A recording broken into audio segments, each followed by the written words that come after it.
ninguém mais tem dúvida que as pessoas, os povos, os países, eles estão conectados não só a nível local, regional, mas a nível global. A economia do Brasil, em particular a economia agrícola, né, os produtores agrícolas, estão conectados globalmente. E é interessante você imaginar toda essa cadeia de produção, porque ela começa na mesa de uma família chinesa, comendo algum prato feito com carne de porco. Esse porco, produzido em grandes fazendas no interior da China, e ele é alimentado com milho e soja.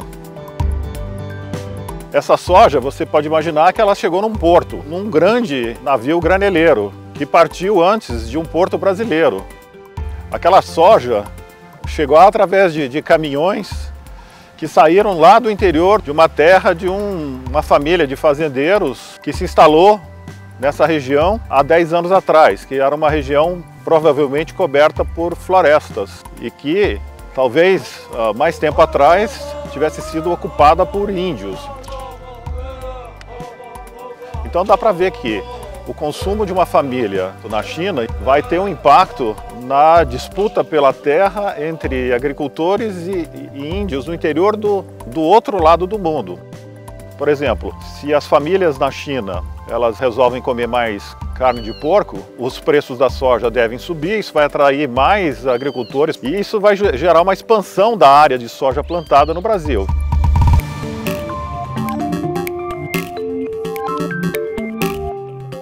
Para onde a soja vai crescer? Para onde ela vai se expandir? A soja vai crescer em cima de pastos ou de florestas, causando mais desmatamento? Ela vai crescer no sul do país ou na Amazônia, no Mato Piba? No nosso modelo, nós simulamos não só a produção de soja, mas também a produção das principais commodities agrícolas, como açúcar, etanol, carne bovina, milho, algodão. Ele simula o mercado das commodities globais, representando de um lado a demanda e do outro lado a produção.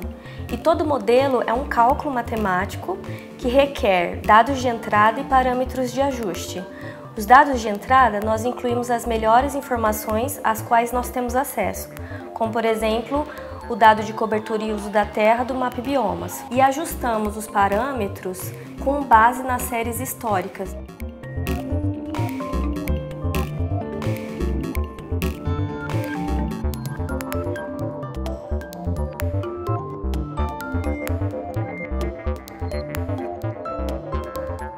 Uma rodovia ou uma instalação de processamento de soja, um frigorífico ou um porto, provoca uma alteração do uso da terra.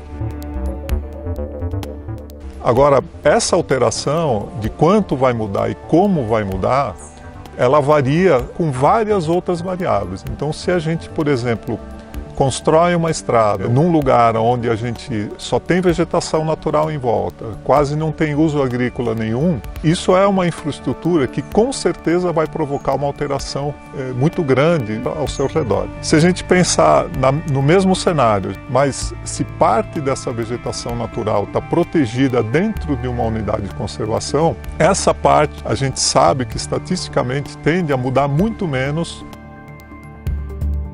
Então a gente captura essas relações e a gente usa essas relações para estimar o uso da terra no futuro.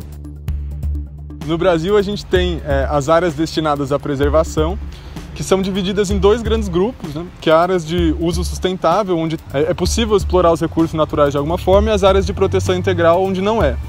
E em muitos locais do território brasileiro, o que a gente vê é um mosaico, é como se fosse um quebra-cabeça dessas áreas. E quando a gente olha para os dados históricos, a gente vê que cada um desses grupos eles tem uma dinâmica específica de mudança de uso do solo, que envolve desmatamento, conversão, surgimento de novas áreas agrícolas e outras coisas. E a gente fez o experimento que acontece se a gente pega essa unidade que hoje é protegida e transforma, por exemplo, numa APA, né, uma área de proteção ambiental, que dentre as unidades de conservação é a menos restritiva. E a gente viu que na maioria dos casos o que acontece realmente é uma expansão da mancha desse desmatamento, né, para dentro da unidade. Quando a gente avalia o impacto de uma ação no uso do solo, muitos fatores influenciam no que acontece. Isso varia desde a condição climática, das condições de solo, das condições de infraestrutura e principalmente o passado, o histórico de ocupação daquela região. Com o Mapbiomas, a gente tem um acesso a uma série consistida de dados de alta resolução que faz com que a gente saiba o passado. Sabendo o passado, a gente consegue projetar cenários para o futuro. Se a gente projeta 15 anos, sempre fica uma dúvida, mas o quanto que essa projeção ela é precisa? Como eu posso confiar nela? A gente usa um pequeno truque, né? A gente pega toda a série do Mapbiomas, né, começando de 1985, até faltando 5 anos do último dado que a gente tem na série. Então a gente usa atualmente de 1985 até 2014 para calcular a relação espacial das variáveis com a mudança do uso da Terra. De 2014 até 2019, a gente já faz a projeção.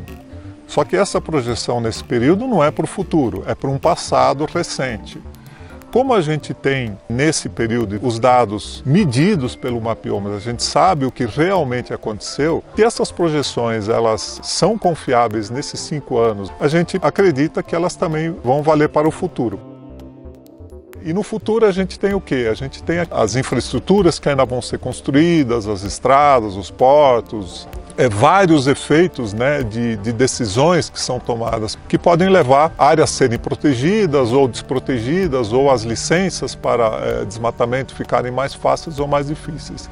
Então, nessa questão dos cenários, a gente consegue justamente antecipar esse futuro, trazendo esse futuro para o tempo atual.